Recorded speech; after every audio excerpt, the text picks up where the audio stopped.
Itamik Skanatani, Axis Skanatani, Nitaniko Sakwapim. My name is Dr. Lana Potts, and I want to welcome you all today to joining us for our second session on the cultural safety and inclusiveness training. The intent of this training came back to me and when I was asked to be a part of this program, went back to me when I used to work with kids, and I used to work with at-risk children.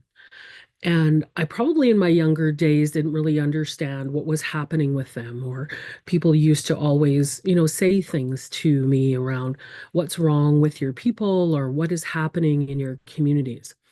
And when I was given this great opportunity to be a part of this program, and I'll explain a little bit more as we go forward, was the idea for people to understand what happened to us, the idea for us to have an understanding of where we came from, understanding our history, and most importantly, where we're going and what needs to be done to have good successes. So, embedded within this training, within over the next 4 sessions, is really for people to understand how we got here. Yesterday, we had a great under a presentation about the settlement, around learning where it came from, learning all the particulars of the language and who's eligible and how we actually move forward. Today, we're going to shift a little bit. We're going to shift a little bit of going back into history. Before we do that, the most important thing we do within our culture and where we come from as Niitsitapi, as a Nehio, Anishinaabe people, is starting our way in prayer. Prayer grounds us to where we come from. It grounds us in the way of our teaching. So the legal disclaimer will be just this is going to be recorded, as you know, and this is a part of a training series. Although it is sponsored by Deloitte, it is not does not represent the views or opinions of Deloitte. This is the views, opinions, and education that's done by the people who are doing the training. We ask you if you would like more information on this, you could reach out to the number on your screen, which is 1-833-852-0755. That also is the general claims line where you can also get in touch with an administrator or get more information about the claim specifically. There's also, you can email general info at contact.fnchildclaims.ca, and we will be repeating this information near the end. What we talk about today and going forward, and I've said it before, is actually our history. It's our history as First Nation, as Indigenous and Inuit people within our lifetime. It's our lived history. It's the stories that are told. And as we talk about these, no matter how many times you hear the stories, it can be triggering for people. It may invoke feelings of anxiety, maybe invoke feelings of past memories, trauma memories. And please be aware that if you need to step away to do self-care, to do that, there is the option of, your spiritual practices. I always believe in smudging to ground myself. But there's also times where there is free counseling that's available. We want to make you aware of the Hope for Wellness helpline. This is a 24-hour, 7-day-a-week line that you can contact at 1-855-242-3310, or they have an online chat function, which is hopeforwellness.ca. And there's also counseling available on request in English, French, Cree, and Ojibwe. And for children or youth that also need connection, or if you want that link as well, that's the Kids Help phone, which is 1-800-668-6868. And you can also text them at hashtag 686868. So just to be aware, if you need some time to take away, perhaps pause, as we stated before, the videos will be recorded if you need to come back to watch them. So this is part two. This is, I think, one of the most significant parts of our history that often we were told in many of our lifetimes to get over it. We were told that what happened to us with colonization and residential school is something in 2025 we should be moving forward on. But yet, I will argue that this is probably the part of history we need to always remember, we need to always be aware, and we need to really ensure that we understand how it has impacted us today, even in 2025. So this is part two of our settlement cultural safety and inclusiveness training in our webinar series. And our time together, we're going to go through just a bit of some introductions. We'll have a presentation. We're going to do some question and answer, and then we'll do some closing remarks. So who am I? So my name is Dr. Lana Potts, and I'm from the Piikani Nation in Southern Alberta. I've been involved in this project from the beginning, but I've also probably been involved in anti-Indigenous racism all of my life. It is something I fought against since I was around 6 years of age, and it went back to my first understanding of when my grandfather shared with me around his experiences of attending residential school and how angry I got as a little girl on how that impacted him and how I wanted to be a truth teller. And so I went on in my life to be able to be very, to become a doctor. I've been a nurse, and now I do a lot of things around education and advocacy. I'm very fortunate to work with Deloitte as a director to really talk about Indigenous health. But what's the most important thing today is whom I want to introduce. I would like to introduce to you Dr. Patricia Makokis. In Blackfoot, there's a word that we talk about, and it says "gimepi matsin," which means living a good life and living life with truth and humility. And that is exactly what Dr. Patricia Makokis envelops and embodies every day of her life. It has been my pleasure many years ago to meet her, and I was always in awe of her. I was always told that there's women who've paved our way and who've actually led the path, and she is one of them. This work that we talk about, this work that we do around anti-Indigenous racism, around reconciliation, would not be done without her work and her effort that she has given her lifetime to over the last 25 years, and I would say more. She's an academic, she is a mother, she's a matriarch, and she is an avid investor in ensuring that we have a good life, that we leave a good future for our youth, for the children, for the women, and she is absolutely one of my favorite people, and I'm always in awe having spending time with her. So I'd like to turn things over to you, Dr. Makokis, for this next hour to share with us on our first part of this journey of going back to looking at colonization, looking at how it impacted us, and just to spend some time with reflection. So over to you, Dr. Makokis. Thank you very, very much, Lana. I really appreciate your very kind introduction. Thank you. And I want to acknowledge Lana like Eugene did, because Lana, Dr. Potts, is absolutely an amazing physician, a family friend, relative, who has done some amazing work. And she helped our son, when he was having some challenges within school. So I acknowledge Lana for that work, and Deloitte for the fact that Lana works with Deloitte, and to the tech team that are going to be helping me. And I want to start by showing you my notes. Usually, look at this. Isn't this crazy? Like, I never use notes like this when I talk, but I've only got an hour, so I have to go through a lot of information in a very short time. And it's funny because I was reflecting upon, as I prepared these notes, and I've got duct tape, painter's tape all over my notes. I sat here and I laughed because I thought of a friend of mine when I was studying. So I want to get started. I've got not very much time to cover a lot of information. So I'm just going to ask the tech support people to flip my slides for me. I'm not going to go through this, but this is my agenda. You can see it here. We've got to, I'm setting the stage, pre-contact, post-contact, intergenerational trauma. From here, you see where I'm going. Okay, next slide, please. I'm setting the stage, and in order in setting the stage, I need to go to acknowledging the land. So next slide, please. And I want to really share with you how important the land is in my life. I grew up on the land.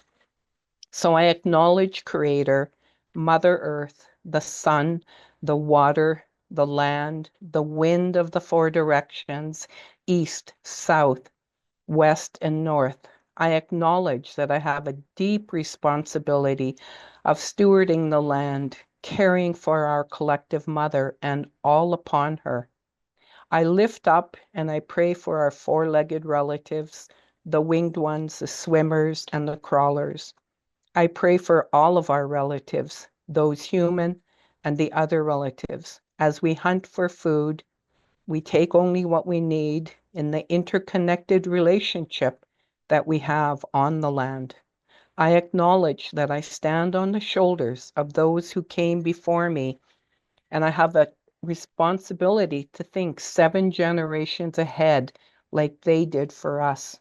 I acknowledge the children, those we are all here to serve. To the four families, the red, the yellow, the black, and the white, I pray that we all remember our individual roles towards a collective lift. We all live on our collective Mother, the Earth, and we have a collective job of lifting up the children and those waiting to come and have a human experience. I am but a speck of dust in the larger cosmos. I have gratitude. I am here to serve. I thank you. Next slide, please. So who am I? Who am I in this work? Let me read you the dedication of my doctoral dissertation to help you understand. My life changed when I did that academic work as I dealt head on with the long-term intergenerational impact of trauma as a result of residential school. Daily, I dealt with traumatized youth from all across Canada and the territories. I was their school principal at the time, and that work changed my life forever and led me down this path today. I too had to deal with my trauma. It took me to a deep place. Why we all must do this work with an open mind and an open heart to learn the history, to become trauma informed, and to lead in a culturally safe and compassionate way. In other words, to lead with love. The dedication in my doctoral degree in 2000, this is what I wrote. I thank all the children who allowed me the honor to be a part of your lives. You taught me how to be a better teacher of First Nations children. Some of you have left this plane for the next due to your inability to endure your soul wounds. Some died through hangings, while others died brutally at the hands of guns, drugs, and alcohol. One froze to death on a lonely road one winter night. These children and their life experiences impacted and changed my life forever. As a result of teaching children with such pain, my life today is different. In many ways, their pain helped me to further my own healing journey. Most of the children with whom I had the privilege of working with at Poundmaker's Adolescent Treatment Center School are the innocent victims of intergenerational trauma and soul wounds. They and their families of origin have been impacted by colonization, oppression, and the residential school legacy. Most are the innocent victims of Canadian First Nations history in this land we call Canada. This dissertation is dedicated to all the Aboriginal children who are challenged daily to stay in school. To the students of Poundmaker's Adolescent Treatment Center School, I thank you. You taught me the importance of love. Your pain inspired me to write this dissertation in memory and honor to all those Aboriginal children, those here, those gone, and those yet to come. I pray this dissertation provides information that helps the journey. I thank you. May the Creator guide this journey. So I'm a community member who lives, breathes, and has this burning belly passion to see change. Our children, our families, our nations, our associate partners all need us. Our children are counting on all of us. We must step into this work in a safe, loving, caring, and well-informed way to be those agents of change. I invite you on this journey, this lifelong learning journey. Now let's begin. This little person here in the braids is my only grandchild, Eugene and I's only grandchild. And so in doing this work, this is who we think about in terms of this work. All of the children, those yet to be born. The next slide, please. So today I'm grateful for the path I was meant to journey, the pain that I had to walk through, the family pain, the soul wounds. By walking through that pain, it helped me to understand the people I serve. Dr. Bruce Perry asks us not to say what is wrong with them, but what happened to them. This work will require all of us to look in the mirror as we embark on this journey of helping those we serve. I acknowledge elders, knowledge holders, my parents and my children and my grandson for loving me as I embarked on this lifelong journey. I thank them. Eugene, Janice, James, Anthony, Ateo, my parents, Pat Cardinal, Mildred Suvi, the elders, the late Mike Steinhauer, the late George Breton, the late Vincent Steinhauer, and Dr. Diana Steinhauer, who continues to be a teacher in our family. I acknowledge them and many more because my life changed as a result of this work. So here you see a genogram. And so when I started work in 1990 at in St. Paul, we had to do a genogram because we were going to be working with our children from all over Canada. And when I looked at that family tree, I just cried. I cried because I understood what had happened in my family, and I understood the soul wounds of what is going on in this country. And so it deeply, deeply impacted me looking at that tree and what really is going on in the work that we're all embarking on. The next slide, please. So life before that disruption. Next slide. Oh, excuse me. Yes, right here. Sorry about that. And I ask your forgiveness because I've got a really bad cold. It is important to understand that prior to colonization and colonial disruption, Indigenous peoples had very sophisticated laws, governance structures, and family systems that kept the tribes in peace and balanced. Leaders governed from a place of ensuring the future of the tribe was taught to and transmitted to the children that knowledge. While there are many tribes in Canada, those tribes had very world views. They had a holistic, inclusive way of living and being. So you might be thinking, what is worldview? According to Joseph and Joseph in Indigenous Relations, Insights, Tips, and Suggestions to Making Reconciliation a Reality, they define worldview as a way of knowing, seeing, explaining, and living in the world. So, in other words, the various tribes had their own governance systems that included everyone, from the little ones, the children, to the elders who sat as authorities, to the men and the women who guided the nations alongside the men.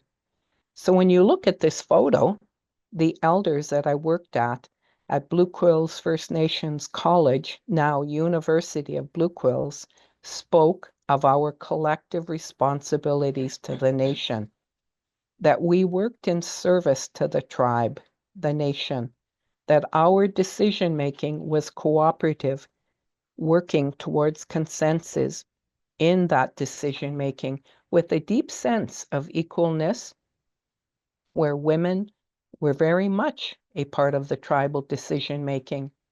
Everyone had a place, and we had long-term thinking of those yet to be born, 7 generations thinking and leading. The decisions made today would have deep impact on those waiting to come, those in the spirit world waiting to come here to have that human experience. And you see in this picture, it's inclusive. Everybody had space. Everybody was welcomed. Everybody was cared for. Everyone had space in that community. Next slide, please. So life prior to this contact.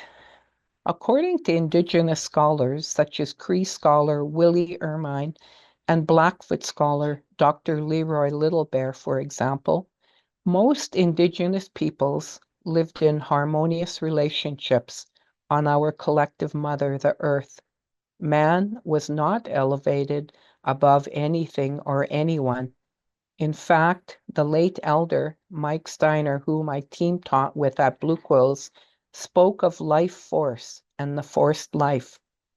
While time does not permit me to go into a lot of that detail, what he meant was that prior to contact, our people's lives were harmonious, where our relatives lived in harmony with our four-legged relatives, for example, with the winged ones, the swimmers, and the crawlers.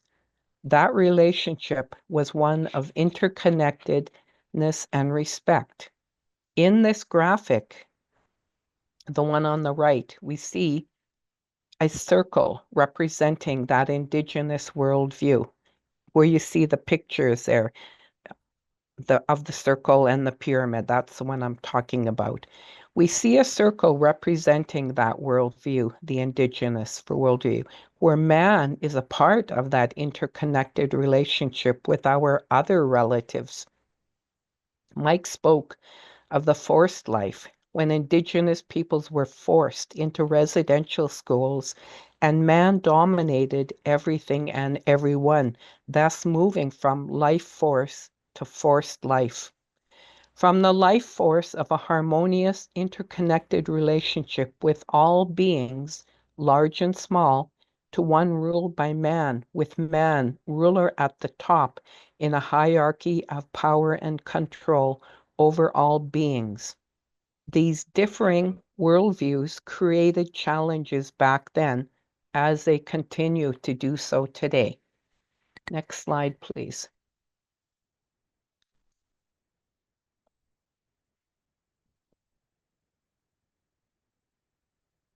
Having sat at the feet of elders at Blue Quills First Nations College, I learned from the elders and from my participation in our fasting ceremony the importance of children.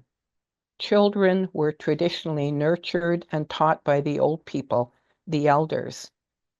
The elders watched the children, and as they observed them, they could determine what their role would become. They nursed that child, believing that we all have gifts and that we come from the spirit world to have a human experience and to enhance and hone those gifts Creator loaned us. As a young woman fasting, I watched our children, wondering who among my mentor's children would take over the ceremonies. I live to see that day today as I support those young ones. They build the lodges, they lift the pipes, they are mentored and nurtured by the elders, and now the ceremonies continue. That was then, that can be now.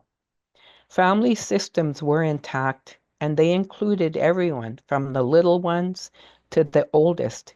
Everyone had a place. In my ceremonial circle, I thank the late Dr. Vincent Steiner and his sister, Diana Steinhauer. Dr. Diana, because of their mentorship, I get to witness youth carrying on these ceremonies because of their amazing mentorship. Next slide, please. In this Indigenous governance, this leadership, tribal leadership and governance is impacted by the federal legislation, namely the Indian Act. While the traditional governance structure on the left, taught at Blue Quills, depicts a holistic, inclusive role of leadership, where the gifts of the tribal members are recognized and utilized in a traditional governance structure, the one on the right, indicates that impacted by the Indian Act. On the left, we see that purple ring. That ring in that circle represents the traditional role of women in each area of tribal life. Sadly, the graphic depicts the impacts of colonialism on women, where we now see and experience the constant violence upon women, both on and off nations. The graphic on the right depicts Indian Affairs and Health Canada alongside First Nation Chief and Council. That's because the Indian Act makes these tribal leaders accountable to the federal government. In fact, Wolfcaller 2020, in his book First Nation Self-Government, the 17 Roadblocks to Determination and One Chief's Thoughts on Solutions, states, the Indian Act makes the chief and council accountable and transparent to the federal government and sometimes the provincial government, not to the people who elected them. This is problematic.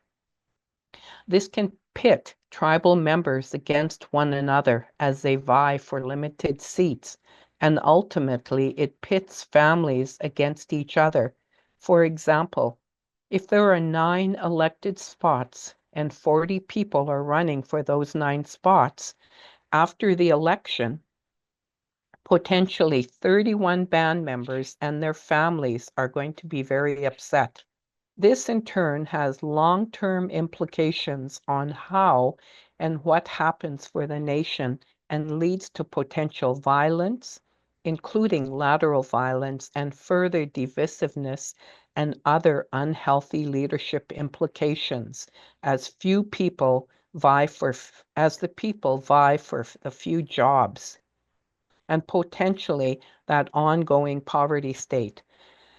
All of this is the result of ongoing colonialism, as it's a known fact. Oppressed people turn around and oppress their own people.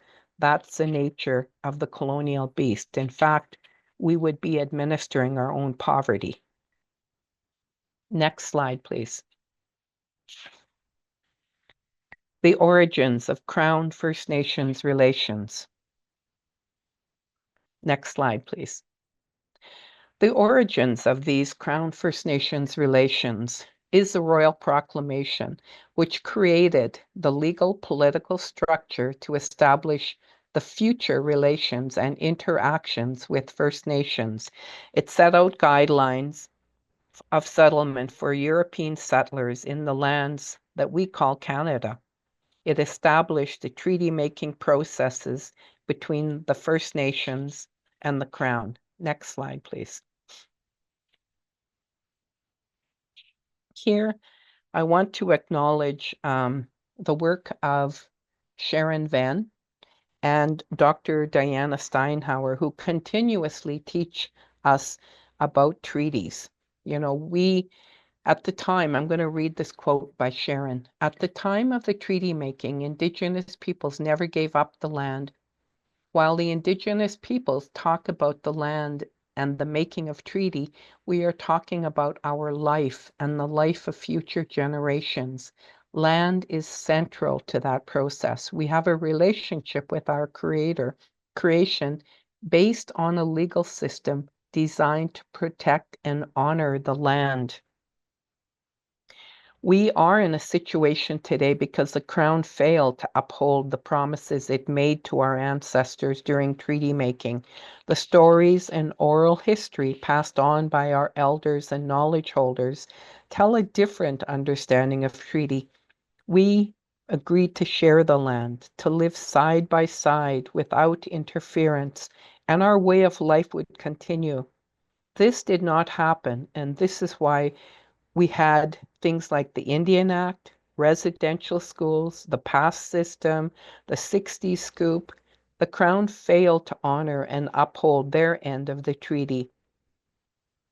The quote in this slide articulates that oral understanding transmitted from our elders about the treaty and our understanding of that treaty making. So I acknowledge those women, Sharon Venn and Dr. Diana Steinhauer, for the amazing work that they do in this, as well as my daughter, who is mentored by these women, because they continue to teach the importance of all of us understanding treaties and that we are all treaty people.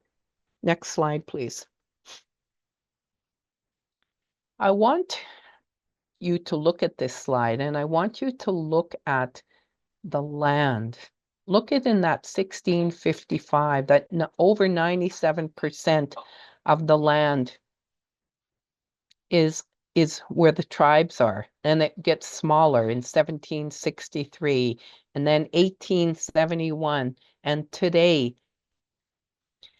So what is important to understand is that European settlement commenced shortly after the royal proclamation was issued by King George. This was also around the time when the treaty-making process began and the Crown met with First Nations to make treaties with them. The Crown needed to make treaties in order to enter the territories of First Nations, as that was what the Royal Proclamation laid out. There needed to be an agreement in place in order for European settlers to be in Indigenous territories.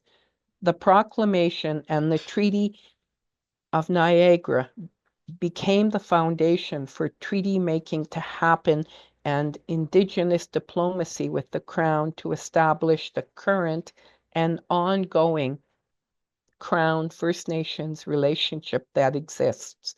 However, soon after treaty making, the Crown also started to dispossess the lands of Indigenous peoples, and the understanding to quote unquote share the land took on a new meaning, as you can see from this slide. What was all known to be Indigenous land soon dwindled down to 0.2% of the small parcels of lands, otherwise known as reserves that we live on today. So when you look at that map, you see that the First Peoples on reserve are living on less than 1% of the land. Next slide, please. So I'm going to, again, move forward into this disruption. Colonialism and its impacts. While these pictures depict the tragic consequences of colonialism, the stealing of the land, let's remind ourselves how this actually happened. European-based empires were expanding, and with that came migration, trade, conquest, and colonization. And I'm citing the TRC report there. While it was taking the land, removing food source, whether it was taking the land, removing food sources, or stealing the children, the Truth and Reconciliation Commission documented this history. The TRC 2015 report noted the mere presence of Indigenous people in these newly colonized lands blocked settler access to land. To gain control of the land of Indigenous people, colonists negotiated those treaties. They waged wars of extinction, eliminated traditional land-holding practices, disrupted families, and imposed a political and spiritual order that came complete with new values and cultural practices. treaty promises often went unfulfilled. That's citing the TRC report again. In fact, Dr. James Daschuk's textbook, Clearing the Plains, Disease, Politics of Starvation, and the Loss of Aboriginal Life, 2013, horrifically depicts this history. In fact, some of the scholars referred to this as American Holocaust. In any event, the TRC report notes colonialism remains an ongoing process, shaping both the structure and the quality of relationships between settlers and Indigenous peoples. Now let's look more specifically at how some of those government officials in laying this path forward. So you see here very horrifically the pictures of what was happening. So we're going to move, sorry, next slide, please. I apologize for that. We see John A. Macdonald, and John A. Macdonald, of course, was the first prime minister in this country. And this is a famous quote, Indian children should be taken away from their parents so as to eliminate their barbarian influence and expose the children to the benefits of civilization. The teacher has been sent out as an educational missionary to introduce cultural changes in Indian societies.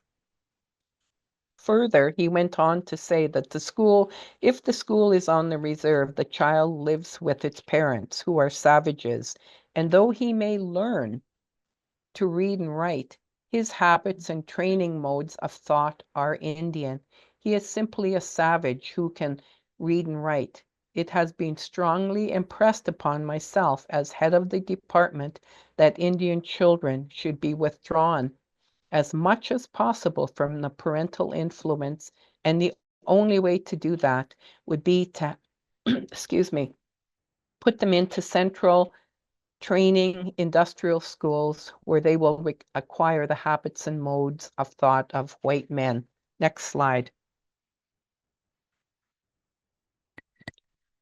Here we have Duncan Campbell Scott, who is saying the same thing, that we have our objective isn't continue until there is not a single Indian in Canada that is not being absorbed into the body politic, and therefore therein no Indian question. Next slide, please. Excuse me. The government used industrial schools, day schools, and later residential schools to house Indigenous children. This residential school is Blue Quills, located 5 kilometers outside of St. Paul.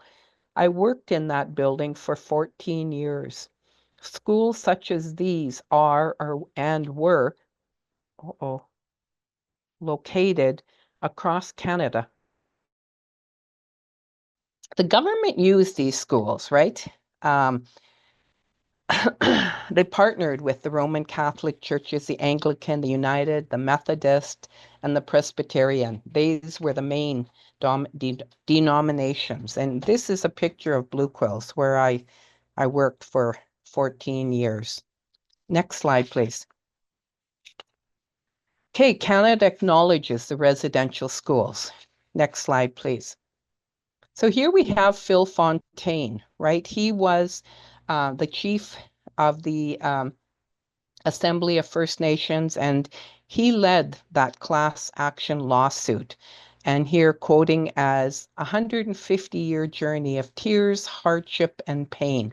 So that's where it started, with the people, the survivors, acknowledging and moving forward with that class action lawsuit. Next slide, please. Excuse me. So the settlement happened in 2007, and it was the largest ever class action settlement, 1.9 billion, 132 residential schools, over 150,000 children. And again, they are noting which churches were involved. Next slide, please. Here's a picture actually of the formal apology. I have this in my office. And that was a very complicated time because you had Harper in the House making this formal apology on June the 11th, talking and being surrounded by survivors, which was a very emotional and a hard time for them because they were finally being acknowledged for this horrific colonial history. Next slide, please. Next, yeah. Okay, next slide. So the truth and reconciliation, if we go by the definition of the commission, that it's about coming to terms with events of the past in a manner that overcomes conflict and establishes respectful, healthy relationships among people. And here you see those commissioners that led the commission, the late Justice Murray Sinclair, of course, Chief Wilton Littlechild, and Dr. Marie Wilson. You see them there. Next slide. Okay, we're going to move into a short video here. Hello everybody, I'm Murray Sinclair. I'm the chair of the Truth and Reconciliation Commission of Canada. I want to talk to you for a few minutes about the issue of reconciliation, something which of course is very important to us here at the Commission, but also is of interest and importance to a lot of people in Canada. One of the things that we at the Commission have discovered is that it took us a long time to get to this point in terms of the relationship between Aboriginal people in this country. 7 generations of children went through the residential schools. And each of those children who were educated were told that their lives were not as good as the lives of the non-Aboriginal people of this country. They were told that their languages, their cultures were irrelevant. They were told that their people and their ancestors were heathens and pagans and uncivilized and needed to give up that way of life to come to a different way of living. At the same time that that was going on, non-Aboriginal children in the non-Aboriginal school systems of this country were also being told the same thing about Aboriginal people. So as a result, many generations of children, including you and your parents, have been raised to think about things in a different way, in the wrong way, in a way that is negative when it comes to Aboriginal people. And we need to change that. It was the educational system that has contributed to this problem in this country, and it's the educational system, we believe, that's going to help us to get away from this. We need to look at the way that we educate children. We need to look at the way that we educate ourselves. We need to look at what it is that our textbooks say about Aboriginal people. We need to look at what it is that Aboriginal people themselves are allowed to say within the educational system about their own histories. In addition to that, we also believe that what's important when it comes to looking at the way that children are educated is to understand that because it took us so many generations to get to this point, it's going to take us at least a few generations to be able to say that we are making progress. We cannot look for quick and easy solutions because there are none. We need to be able to look at this from the perspective of where do we want to be in 3 or 4 or 5 or 7 generations from now when we talk about the relationship between Aboriginal and non-Aboriginal people in this country. And if we can agree on what that relationship needs to look like in the future, then what we need to think about is what can we do today that will contribute to that objective. Reconciliation will be about ensuring that everything that we do today is aimed at that high standard of restoring that balance to that relationship.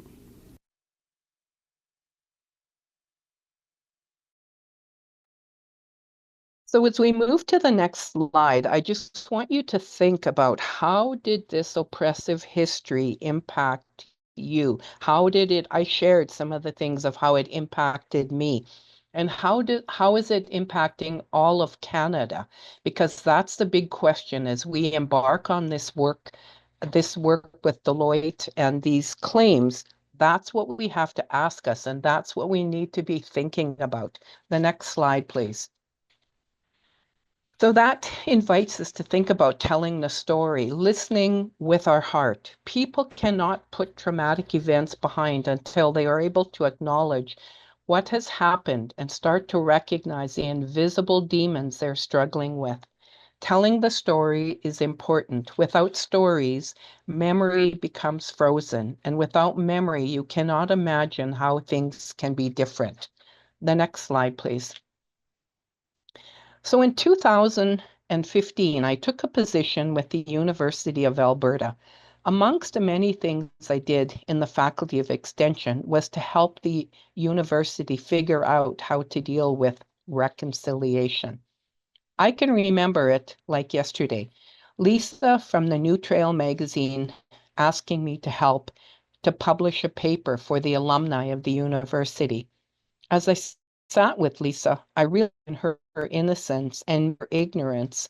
She did not even know what she was asking. She wanted to publish a paper, one paper, and in the end, New Trail magazine published an award-winning magazine to help alumni learn about what they didn't know, the history of residential schools in Canada. So they set out to learn truth first. How can we as a country go forward in this work without first going back and learning the truth? We are in this work together. In the words of TRC Commissioner Wilton Littlechild, we are calling upon you to open up your mind, to be willing to learn these stories, to be willing to accept that these things happened. This is not an Aboriginal issue, it's a Canadian issue. So here we are in 2025, and I'm teaching a Master of Education course for the University of Alberta, and I still get students asking or saying, I didn't know, I don't want to make a mistake. I am part of the problem. And my response to them is step in. We are in this work together. We cannot be paralyzed. Trust the process. Trust the people that people will help and think of the children. So here are some statistics taken from the New Trail magazine, which is here on the picture on the left. You can Google and you'll find the magazine. So over 150 children attended residential school. They were taken from their homes in farm trucks, trains, planes, and boats. The RCMP were the enforcers with the potential of jailing parents if they resisted. This capture took place over a period of 150 years, starting in 1831 with the Mohawk Institute and the last school, Gordon's Indian Residential School closing, if you can imagine, in 1996. Parents could be jailed if they did not send their children. Children supposedly between 7 and 15 were taken, but in fact, children as young as 4 were taken. I worked with an elder who was put on a train at Vilna, Alberta, and he was taken to St. Albert near Edmonton. He was 4 years old. Next slide, please. The Indian Act. The Indian Act shaped the socioeconomic and political world of Indigenous Indian people, as Bob Joseph says, from womb to tomb. So here are some of the things that are impacted. It denied women status, marrying white man. They were no longer Native or Indigenous. It created a permit system. You had to have permission to leave the reserve, selling farm products, for example. It prohibited the sale of ammunition to Indians, prohibited the sale of intoxicants to Indians. It declared the potlatch and other cultural ceremonies illegal. In fact, people could be put in jail. It forbid Indians from forming political organizations. It denied Indians the right to vote in 1960, and I'm using the language of that book. It took away the right excuse me, to not study to become a lawyer or a teacher.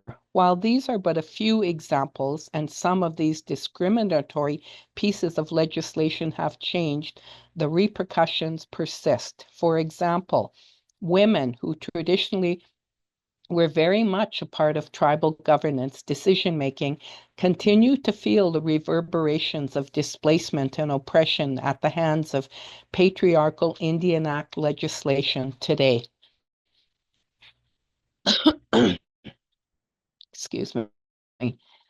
Once central to the tribal governance decision-making process, today it is believed that the missing and murdered Indigenous women and Two-Spirit crises stems from the loss of women's place in governance. It became okay to treat women as nothings. After all, they are non-humans. In fact, in the Reclaiming Power and Place, the final report of the National Inquiry into Missing and Murdered Indigenous Women and Girls report, the authors share that experts and knowledge keepers spoke to specific colonial and patriarchal policies that displaced women from their traditional roles in communities and governance and diminished their status in society, leaving them vulnerable to violence.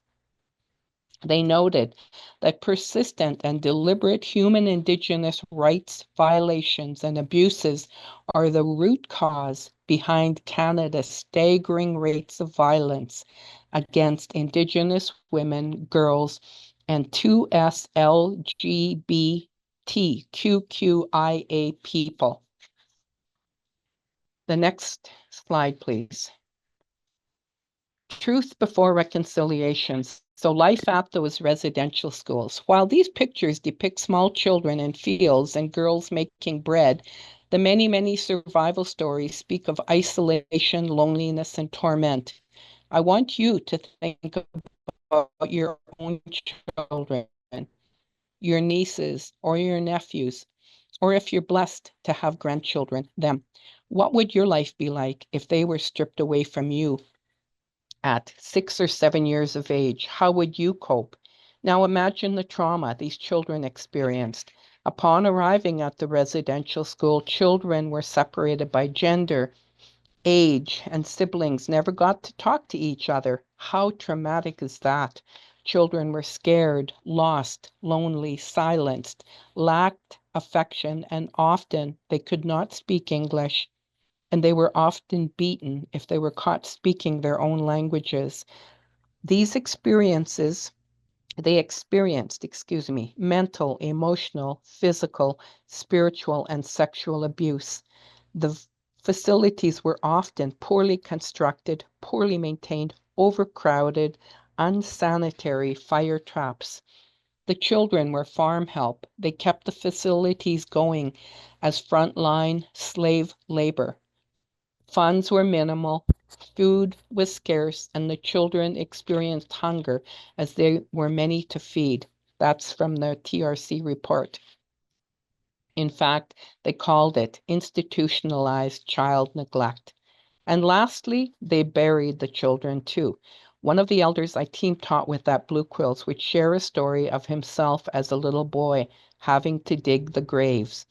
He was little. They were digging a grave at the residential school in St. Albert. He could not get out of the hole, so he stayed in that hole until he was missed at supper time. How does a traumatic experience like that impact the life of a little boy? Next slide, please. I want to personalize this even more by sharing a story that I had the opportunity of hearing the late famous artist Alex Janvier from Cold Lake. This is a picture of him, the Dene artist Alex Janvier. I had the privilege of being in teaching circles at Blue Quills with Alex.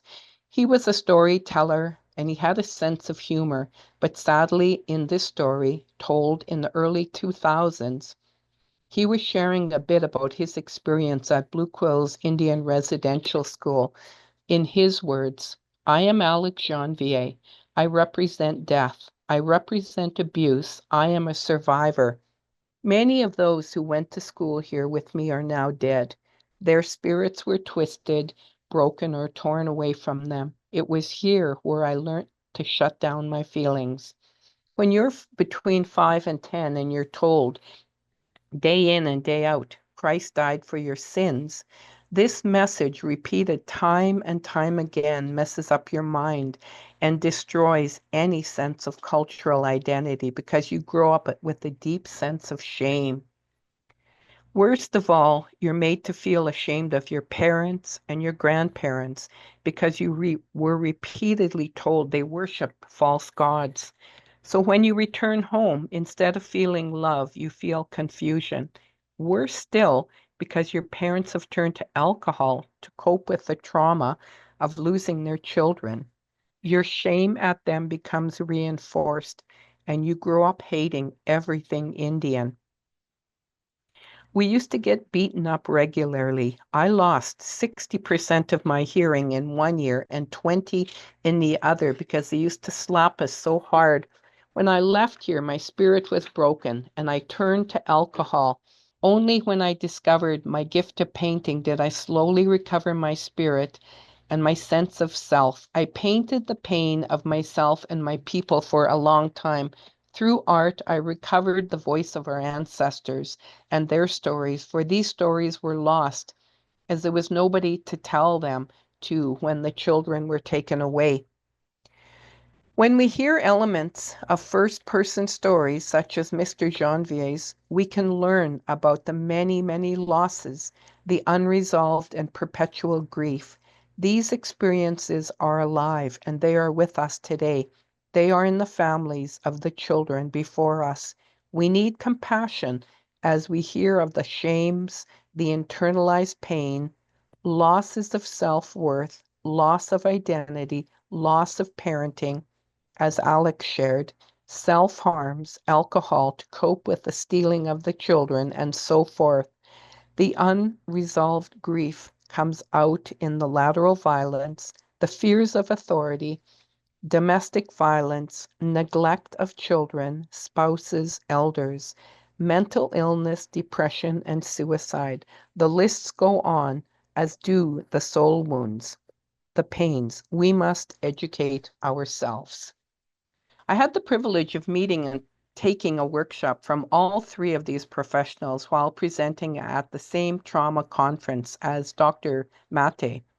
They are known for their work in trauma and being trauma-informed and ensuring culturally safe wellness practices.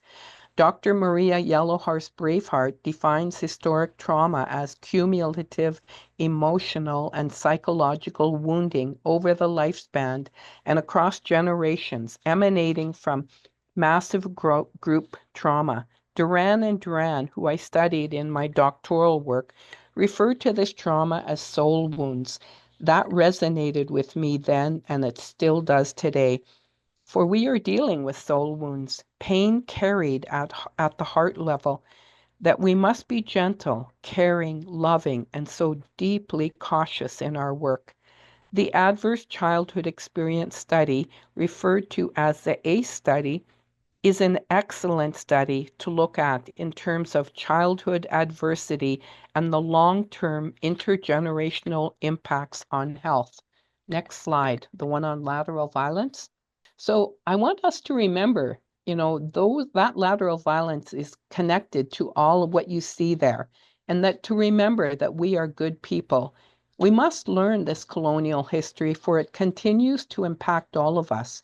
We cannot change systems without first looking in the mirror.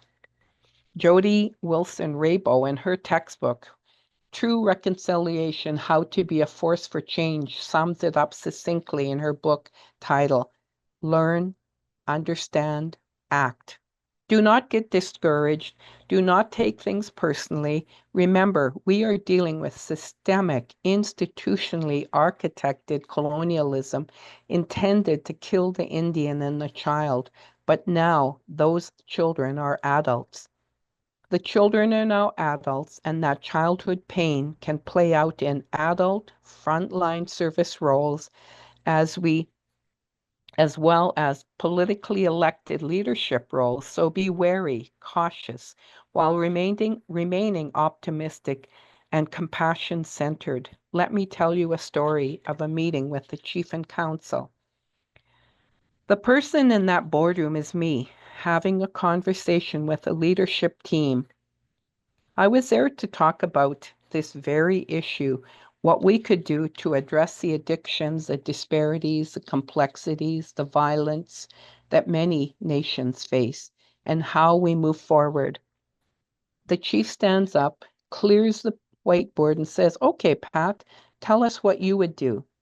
I proceeded to draw out a mind map, whereupon we would teach members where this violence comes from. I laid out a plan, included doing an asset map of nation members so the nation would call back its members, those going to school, those working elsewhere, and so forth. Use the gifts of those in school and working elsewhere along with the staff. I virtually laid out what I thought was a good research-based plan, at which time the chief stands up and he proceeds to tell me, "Well, Pat, we don't need educated people. We have our elders, and as for you, you are not from here and we don't need your ideas. Remember, I was invited. One of those leaders in that room that day, of the leaders in that room that day, not one spoke up.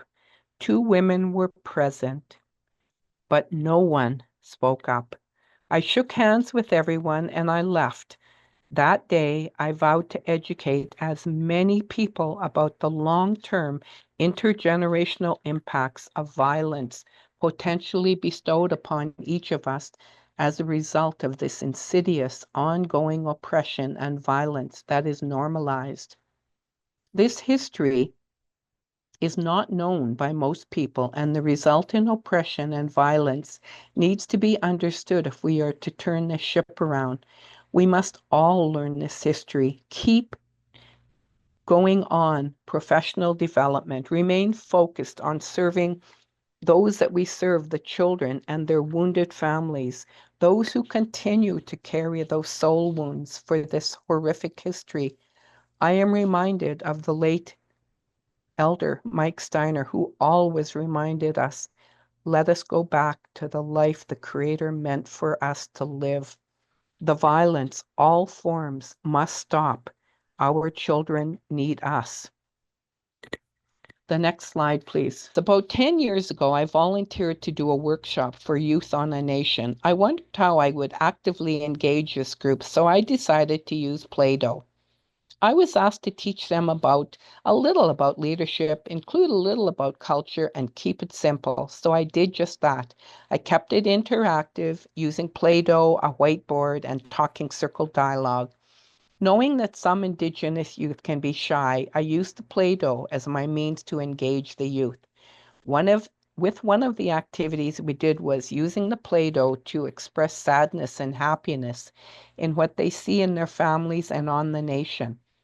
I asked them to make something that made them sad, either in their families or on the nation, after which time we went around the table and talked about their art pieces. After we discussed what made them sad, we moved to what made them happy in their families. The pictures here tell a bit of their story, and I had many, many of these. The picture one on the left, you see a fist, a family, a bong, a tobacco pouch. I offered each youth a pouch of tobacco and taught them a little about that tobacco. The picture on the right, we see a family in a circle, all holding hands, and one can assume happy. This activity took us a long time, as there were about 12 youth and they could each clearly articulate their creative pieces. The children did not ask for money or computers or any type of technology. What they recognized was the violence they experienced physically, spiritually, at the hands of drugs, alcohol, family violence, and what they want is happy families. And they asked for sports as a means of healthy interactions with the adults in their lives. They were very clear they wanted time with their family, and they wanted sports. Next slide. So we just need to remember, let's all remember the children. I purposely put these pictures here to focus, let us focus on the children. This is our job. How are we going to do this? Next slide. You know, and we have to remember that these children are gifts on loan from Creator. So we have to move from saying what is wrong with you to what happened to you. And we have to lead with compassion and love. That last slide, please. We have to unlearn a lot. And I'm very intentional in using that picture. That was a t-shirt I had. And really what I'm asking people to do is unlearn the things that we have been oppressed by, which is patriarchy and all of this legislation that's taken away and stripped away our way of leading as nations. And to remember that every child matters. So we have to unlearn, relearn, and continue to tell the stories. Every child matters. This journey that we're on, it's lifelong. For the rest of our lives, we're going to be doing this work. And I want to end with a quote from my former colleague and friend, William Aguiar, who wrote a book along with Regina Halseth called Aboriginal Peoples and Historical Trauma, The Process of Intergenerational Transmission, summed this work up well, noting, interrupting the intergenerational transmission of trauma will require approaches aimed not only at treating the symptoms of this trauma, but will require the healing and rebuilding of the individuals, families, and communities. A central component of this will be reestablishing pride and sense of individual and collective identity through, quote unquote, culture as treatment activities. That's the end. I want to thank you for listening to me. I acknowledge all those people in my life, and there are many that have helped me on this journey of doing this work. I again want to thank Lana, because I was really hesitant to do this session, but I know deep in my heart I've done this work for the love of the people. We thank you so much for your time. We could spend the whole day with you, Dr. McCocus, and just hearing, there's so much more. Each layer is beyond the onion. It just goes deeper and deeper into what we need to understand. And I'm beyond grateful that you chose to be here, to share your knowledge, and to be here with us. And I look forward to this opening a conversation and our understanding so our history doesn't get repeated, so we begin to change, so we know in 7 generations we're not continuing to tell this story, but we're telling a story of triumph, of victory, and being able to know how we move forward in that good way. We thank you again, Masi Cho, Miigwech, hi hi. In Blackfoot, we just say hand to heart. I thank you so much for being here. Information on the screen again of where to contact us. You could reach for more information on the First Nations Child and Family Services Jordan's Principal Settlement. Please call 1-833-852-0755 or email at generalinfo@contact.fnchildclaims.ca. And remember, Hope for Wellness is open for those if you just need someone to talk to. I know we always don't not always have someone at home or someone connected. So thank you again. A reminder also, you could still register for the third part of our presentation, what will be happening tomorrow at the same time. And on Friday, we'll be closing that out. That kind of brings our circle together. So again, thank you, Dr. McCocus. May you enjoy the rest of your day. Everyone stay well and look forward to continuing the conversation tomorrow.